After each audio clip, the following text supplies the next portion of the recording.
નડિયાદ શહેરને મહાનગરપાલિકાનો દરજ્જો મળ્યા અને 1.5 વર્ષ જેટલો સમય વીતી ગયા હોવા છતાં પ્રાથમિક સુવિધાઓના અભાવે નાગરિકો પરેશાન છે।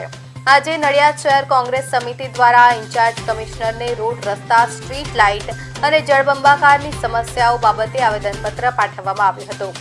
કોંગ્રેસના નેતાઓએ આવેદનપત્રમાં જણાવ્યું હતું કે સંતરામ મંદિર પાછળનો વિસ્તાર, છાંગેશ્વર મહાદેવથી વિહારના વડ અને સિવિલ હોસ્પિટલ રોડ પર વરસાદી પાણી ભરાવાની ગંભીર સમસ્યા છે, જેના કારણે દર્દીઓ, વૃદ્ધો અને વિદ્યાર્થીઓને ભારે હાલાકી ભોગવવી પડી છે।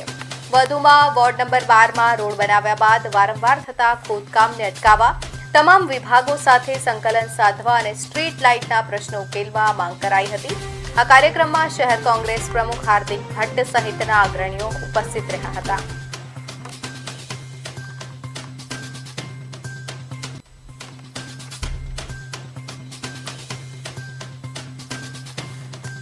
ફતેપુરાના અંદર અમારે જે ચકલાસીને જોડતા માર્ગ પર રાગરીપુરા વિસ્તાર હોય, હાથીપુરા વિસ્તાર હોય, ડેરી પાછળનો વિસ્તાર હોય, ત્યાં આગળ આરસીસી રસ્તાઓ બને, લાઇટની સુવિધાઓ થાય અને જે પણ પાણીના પ્રશ્નો છે એની માટે અમે રજૂઆત કરેલી અને સરકારશ્રી તરફથી અમને પોઝિટિવ રીતે લઈ અને વહેલી તકે કામ કરવાની અમને હૈયાધારણા આપવામાં આવેલ છે। સમસ્ત નડિયાદ અને આજુબાજુના જે ગામડા જોડેલા છે એમાં છેવાડાના માનવી સુધીના લોકોને સુવિધાઓ, સરકારના જે પૈસા આવે છે એની ગ્રાન્ટ વપરાઈ રહે અને બધું કામ સારું થાય, નડિયાદ આણંદ કરતા આગળ આવે, તેના માટેની જ અમારી આજની રજૂઆત અને અગાઉની હવે પછીની રજૂઆત।